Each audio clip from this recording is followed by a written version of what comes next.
My husband refused to touch me for months, said it was out he had a whole boyfriend from the gym, and called me a shell he used to hide in. So I found his secret Insta and commented with our wedding video on every post.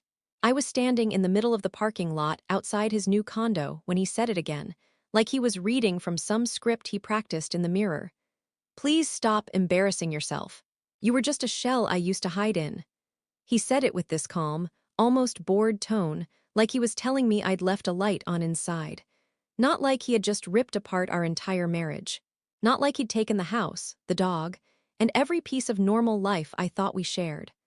I remember staring at the silver bracelet on his wrist, the same one I'd seen in a stranger's gym selfie 2 nights earlier. Black string, silver plate, the words "free at last." I thought it was some charity thing, maybe a fitness challenge, but now I knew exactly what it meant and who gave it to him. 3 months before that moment, he had stopped touching me, not in a dramatic way, just cold. He'd turn his back to me in bed, flinch when I reached for his hand, say he was going through something spiritual, like he was trying to purify himself from the world. He slept on the couch for a full month and told me he needed space from earthly distractions, which apparently was his new phrase for me. I begged him to talk to me. I asked if I did something wrong. He'd look at me with this distant, empty stare and say, "Not everything is about you." I'd walk into the kitchen and find him wiping down the counters like he needed to scrub away my existence. But none of that compared to what I saw 2 nights ago. I had been crying in my car for a solid hour, parked outside the same gym he suddenly had to be at every night until closing. My sister told me to check his socials, but he barely posted anywhere. Still, something in me cracked, and I searched his name with a few variations. Nothing. Then I searched the gym's name, scrolled through tagged photos, scrolled past a lot of flexing dudes and smoothie bowls, and then I saw him. A guy I had never seen before wearing a free at last bracelet, taking a mirror selfie, and tagged in the background was my husband. Not flexing. Not lifting. Just standing behind the guy, looking at him with this soft, unguarded expression I hadn't seen from him in years. I went to the guy's profile. Public. Tattooed. Charming smile, dozens of gym pics. And buried between them, pictures of them together, not romantic but close enough. Too close. Then I found the private account, my husband's. Same username he used back in college with a number added. And when I clicked the followers list, there he was, the gym guy, and in the captions, God. In the captions, he talked about breaking free, finding his real self, and no longer being trapped in a dead life. I wasn't even a person. I was a prison cell. That night, with my hands shaking so badly I almost dropped my phone, I commented on his latest post. The private account. The one he didn't think I'd ever find. The one where he told this man the things he never told me. I didn't think. I didn't breathe. I just typed the comment that would blow everything open and make him call me at 2 a.m. screaming. And the only reason he met me in that parking lot today was because he needed me to delete it. But I won't, not until I tell you exactly what I wrote. Before everything blew up, people thought we were the stable couple. The boring, predictable ones. The ones who hosted barbecues in our Arlington, Virginia neighborhood and handed out holiday cookies like we were auditioning for some suburban pamphlet. I used to take pride in that. Now it just feels like a costume I didn't know I was wearing. We met in college, George Mason University. He was charismatic in that way people mistake for confidence. Loud laugh, big opinions, always surrounded by friends. I was quieter, more practical. I planned things, I studied. I liked knowing where life was going. Maybe that was the first trap. I mistook his chaos for passion. We dated for 3 years before he proposed. He did it on a hiking trail in Shenandoah, where he pretended he twisted his ankle and asked me to come help him, only to pull out a ring while laughing at my terrified face. Everyone thought it was adorable. I thought it was sweet, too, even though a small part of me hated that he turned it into a joke. His parents adored me. Honestly, I think that mattered more to him than the relationship itself. They were conservative, traditional, and very invested in their son being the kind of man who married a good girl and settled down. I fit the mold. Quiet, working in healthcare, family-oriented. The kind of woman who brings a casserole without being asked. He liked that I made him look grounded. I liked that he made me feel chosen. For a long time, I ignored the things that didn't sit right. The way he always needed someone else's attention. How he flirted with waitresses just to see if he still had it. How he'd go into these moods, dark, restless, irritable, like he was suffocating in his own skin. He'd disappear into hobbies, then drop them, pick up new ones, drop those too, but when we got married I thought it would settle, that he'd finally grow into the life we were building. I know how naive that sounds now. My family certainly made sure to tell me that once everything fell apart. The first real crack showed up about a year after we moved into our house. He started spending longer hours at work, and when he wasn't there, he was at the gym. Stress, he said, trying to get healthy. Except he wasn't eating healthier, wasn't sleeping more, wasn't improving anything, he was just disappearing. Sex became rare, then awkward, then non-existent. He'd kiss me like someone who forgot how, like someone acting out a memory. When I confronted him, he'd say I was too emotional or making drama. After a while, I started believing him. I told myself marriages go through phases. I told myself I was lucky compared to some people. I told myself he still loved me. But I was lying to myself harder than he ever lied to me. The spiritual phase started 6 months ago. He said he needed to reevaluate who he was. He lit candles, played ambient music, listened to podcasts about energetic alignment. I didn't know alignment meant aligning himself with someone else entirely. Looking back, I see the signs, the sudden shaving of his chest, the new cologne, the way he started wearing fitted shirts to the gym even though he claimed he was just stretching and doing cardio. But the biggest sign, the one I should have paid attention to, was the way he flinched when I touched him. Like my hands were guilt, like my skin was a reminder. I thought he was depressed. Turns out he was reinventing himself for someone else. And the worst part, that secret Instagram, it wasn't new, it went back years. But I'll get to that, because that's where everything truly begins. The night I found the secret Instagram, something ugly settled in my chest, like a weight that wasn't mine but had been shoved into me anyway. But the real unraveling started weeks before that. His distance had turned into outright hostility. Not loud, not screaming, he wasn't dramatic like that. His cruelty came in quiet, precise cuts. The kind that leave bruises no one can see. If I asked how his day was, he'd sigh like I'd interrupted something important. If I said I missed him, he'd shrug and say, "You're too needy lately." If I tried to initiate any affection, he'd recoil, not dramatically, just enough to make me feel disgusting. He started staying late at the gym. Every night. 2 hours became 3, 3 became closing time, midnight. 12:30 a.m. always the same excuse. I'm working on myself. Something you should try sometime. He'd come home smelling like a mix of the gym's eucalyptus towels and someone else's cologne. Not mine. Not his. Something sharper. I remember one night he got back past midnight and I asked if he'd eaten dinner. He glanced at the empty takeout container in his passenger seat, one that definitely wasn't from any place we ordered from, and said, "I didn't have time. You know I've been busy." Busy. Sure. The dog even sensed something was wrong. Our golden retriever, Daisy, used to run into his arms. Suddenly she'd bark at him like he was a stranger. He'd snap at her for it, muttering, "She can feel tension," like it was somehow my fault his aura was rancid. Meanwhile, I was unraveling quietly. I stopped sleeping, stopped eating anything that wasn't microwavable, stopped talking to my friends because every time I tried to vent, he'd accuse me of airing our business. He kept insisting he was going through spiritual realignment. He bought crystals, journals, some weird supplement powder. He told me sex would interfere with his purification. I stood in our bedroom, staring at him, wondering if he really expected me to buy any of it. But the escalation hit its peak on a Thursday night. He told me he'd be home by 8. At 10:45, he still wasn't back. I called him, he declined it. Texted him, no answer. I called again, straight to voicemail. I don't know what possessed me, but I got in my car and drove to the gym. I didn't even know what I expected to find, maybe just confirmation that he was actually there. Maybe reassurance that I wasn't losing my mind. But when I pulled into the parking lot, his car wasn't there. What was there? A black Jeep I recognized only because I'd seen it parked in the background of one of Jim Guy's selfies. I didn't do anything. I didn't slash tires or confront anyone. I just sat in my car gripping the steering wheel, trying not to spiral. At midnight, my husband walked into the house like nothing happened. Hair damp.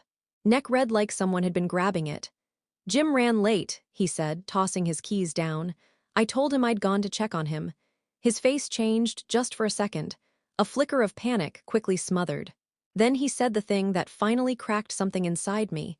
You need to stop monitoring me. It's creepy. Monitoring. Like I was stalking a stranger. Not following up on my own husband who couldn't keep his stories straight. After that, he started locking his phone, turning it face down, bringing it into the bathroom when he showered. And then, the silent treatment. Full days of it. Weeks of coldness, as if he was punishing me for noticing him slip. And somehow, in the middle of all of that, I still didn't know the truth. Not until the night the secret account ended up right in my hands, and the first real twist wasn't just that he'd been cheating.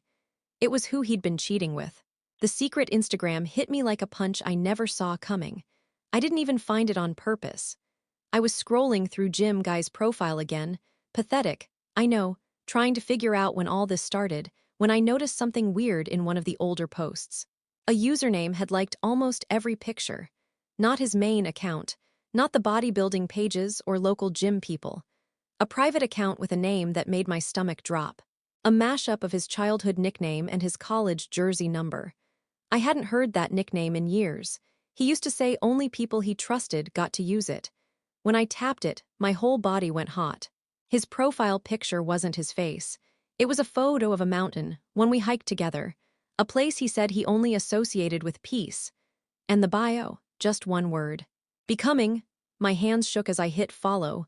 I expected him to decline it or ignore it, but he accepted. Within 10 seconds, that's when I knew something was off. He thought I wouldn't dare check this account. Or he thought I was too stupid to find it. Or, and this is the part that messed with me, he wanted me to see it now. Like he was done pretending. Inside the account were 3 years' worth of posts. 3 years. Pictures from nights he said he was with coworkers. Shots of him at bars I'd never heard of.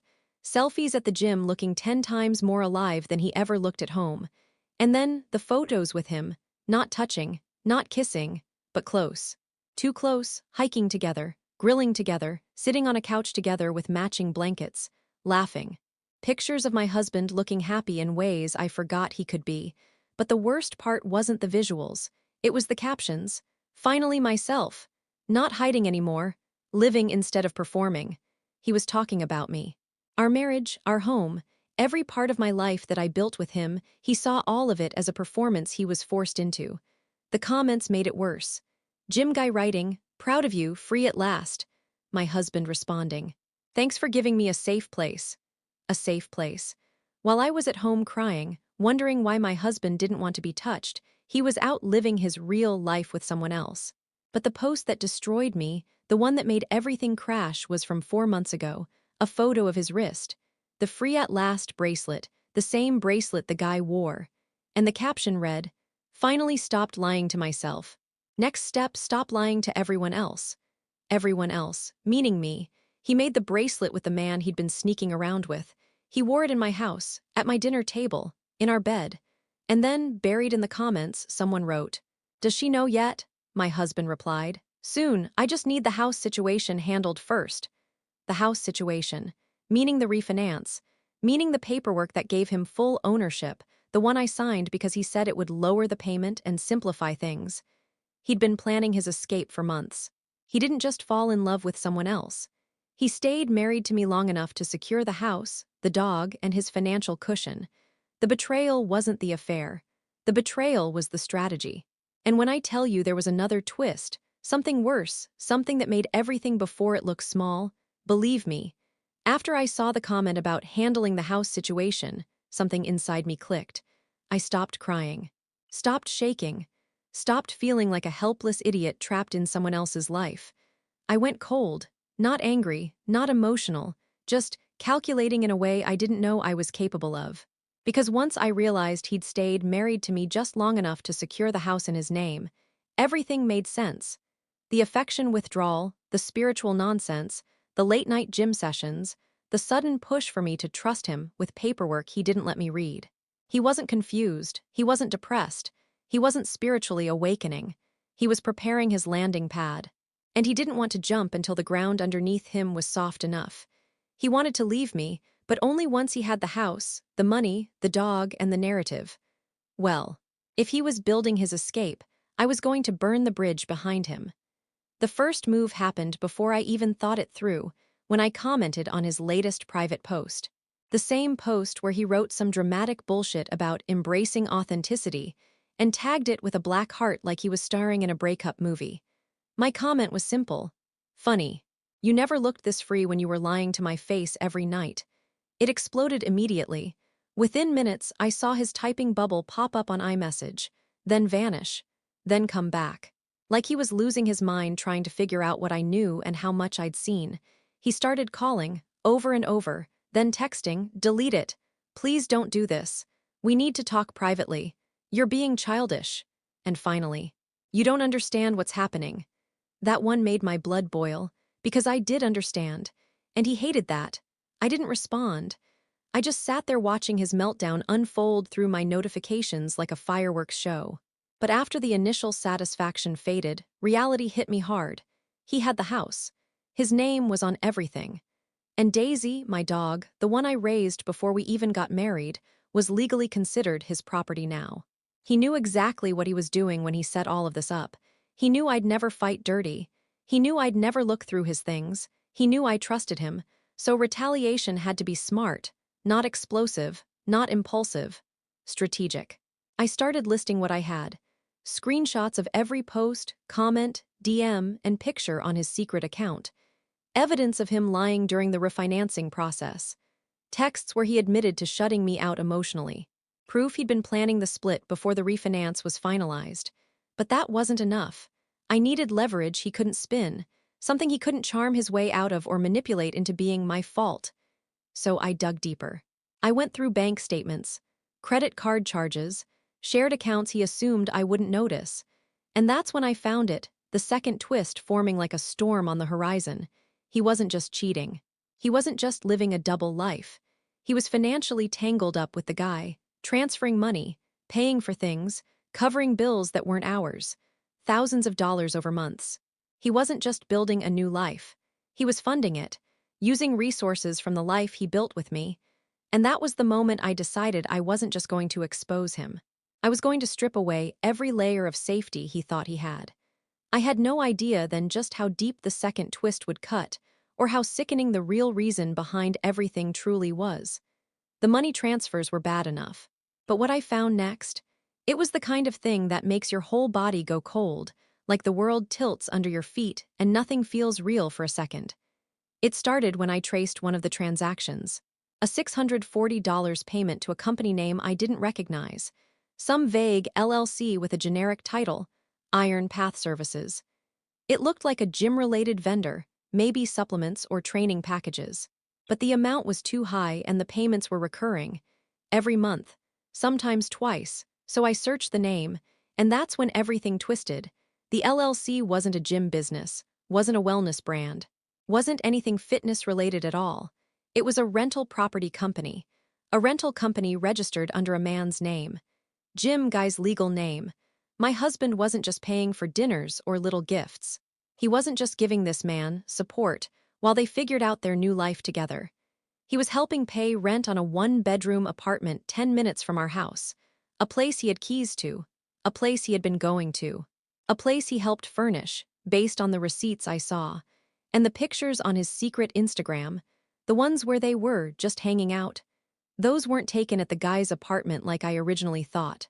They were taken in that rental unit, the one my husband was quietly bankrolling while telling me he was working late or connecting spiritually. But it goes deeper. I kept digging and found a line item in our joint account from last fall, months before he started pulling away from me physically. A $3,200 withdrawal labeled as contractor deposit. That made no sense. We hadn't hired a contractor. We hadn't done any house renovations. We hadn't changed anything except the damn shower head. So I dug more, and what I found made me sit down because my legs literally weakened. That withdrawal wasn't for a contractor.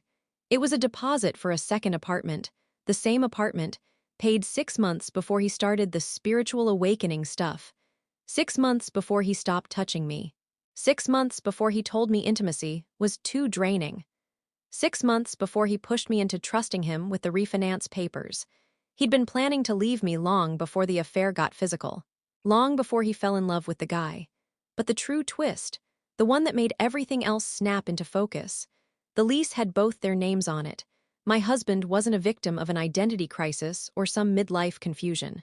He didn't accidentally fall for someone at the gym. He had been building a home with this man, a secret home, a home he used our money to fund, a home he intended to move into the second he secured the house and dog in the divorce. He wasn't confused, he wasn't struggling, he wasn't awakening spiritually, he was dual-lifing, full-time, deliberately, for over a year. I remember staring at the lease agreement on the screen, my heart pounding so loudly I could hear it in my ears. He didn't just cheat, he didn't just lie. He invested in another future entirely while keeping me around as a legal and financial stepping stone. And he would have gotten away with it. Every last piece. But the worst part, the part that isn't just betrayal but cruelty, was the reason behind all of this. The real reason he used me. The real reason he lied for years. The real reason he chose that guy. And when I discovered that reason, it rewired something in me forever. I wish I could tell you the reason was something human, something messy, something like fear or confusion or even guilt. But the truth was colder than anything I'd ever imagined. It started when I checked the rental company's filing history. I was trying to figure out when Jim Guy registered the LLC, maybe it lined up with when the affair started. I wanted a timeline, something factual, something that made sense. Instead, I found a document that made my stomach drop. My husband was listed as a silent partner, not legally tied to the apartment itself, but financially connected to the LLC. Meaning he had invested money, real money, from our accounts. He wasn't just paying rent, he was buying into the guy's business. But the part that made my hands go numb was the timestamp. It was dated 14 months ago. 14 months ago, he was still sleeping with me, still planning trips, still telling my parents he wanted to start trying for a baby next year. 14 months ago, he was already financially invested in another future. That discovery pushed me into a spiral of digging deeper than I ever thought I would. I checked emails, old receipts, paperwork I never bothered looking at, and then, buried under his work documents in our shared office folder, I found the final piece. A PDF labeled transition plan. I thought it was something for his job. He'd been complaining about his company restructuring, so it made sense. But when I opened it, my skin went cold. It wasn't about work. It was about me. About us.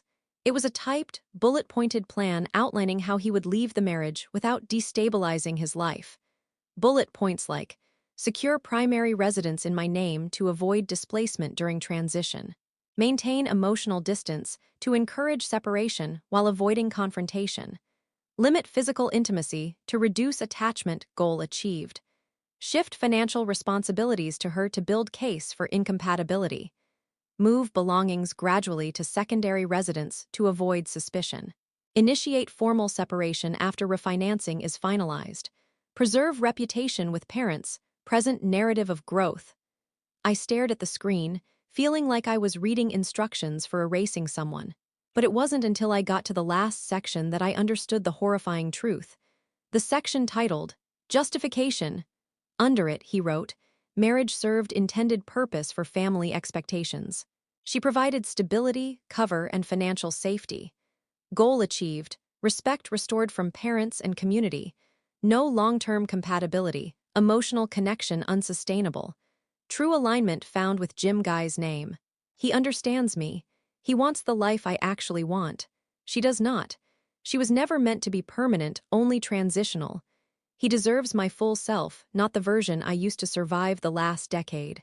Soft landing required after years of pretending. She was never meant to be permanent, only transitional. I reread that line until the words blurred. I wasn't a wife. I wasn't a partner. I wasn't someone he loved. I was an in-between. A placeholder.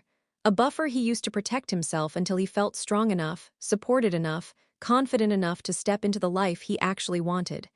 He didn't just lie to me. He engineered me.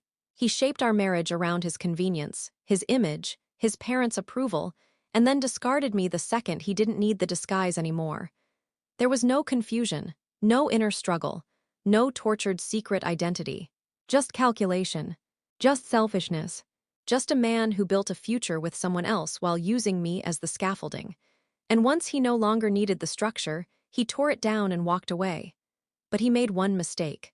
He forgot that even scaffolding can collapse right on top of the person who built it. After reading that transition plan, something inside me snapped into perfect, terrifying clarity. Not rage, not heartbreak. Just a cold understanding. He didn't love me, he didn't even see me. He saw a tool, and tools only work if they stay silent. So I stopped being silent. I didn't tell him what I knew, I didn't confront him. I didn't scream or throw things or demand answers he'd only twist. I let him think I was spiraling, emotional, unstable. I let him believe I was exactly the naive, soft, predictable woman he'd spent a decade shaping. And then I took everything from him, not illegally, not violently, but surgically, piece by piece, using only the truth he wrote with his own hands. Step 1.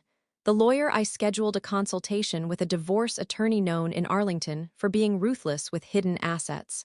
I brought the transition plan screenshots of the secret Instagram bank, transfers the lease with both their names, the refinance documents.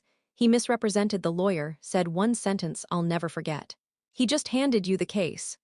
Because in Virginia, hiding assets, misrepresenting finances during refinancing, and using marital funds to support a secondary residence, that's marital fraud.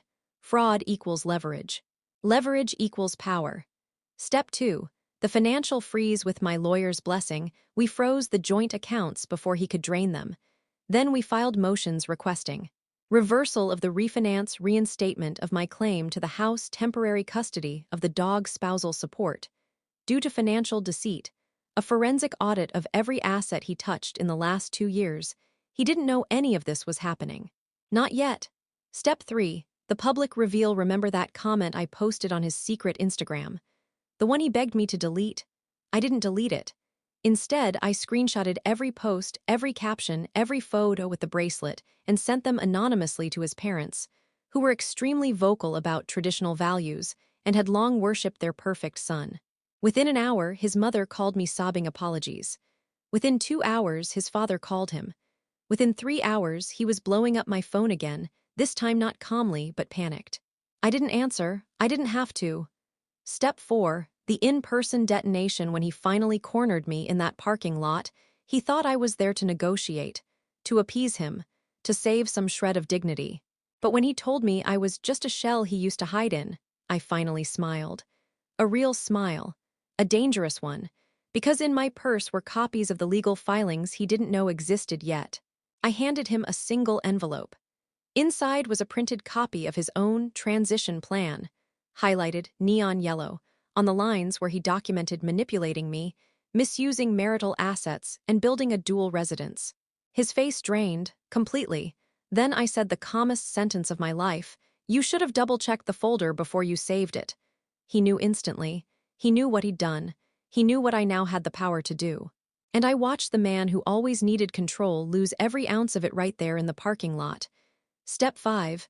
The final hit. The court sided with me. Completely. I got the house full custody of Daisy, reimbursement of all funds he funneled into the second apartment, spousal, support, a formal judgment of marital fraud on his record. He walked away with nothing but clothes and a condo he couldn't afford without the money he'd been secretly pulling from our accounts. And Jim Guy, once he learned how calculated the whole plan was, he dumped him within weeks. Turns out no one wants to date a man who treats people like stepping stones. My final message to him was short. Free at last, and for the first time it was true.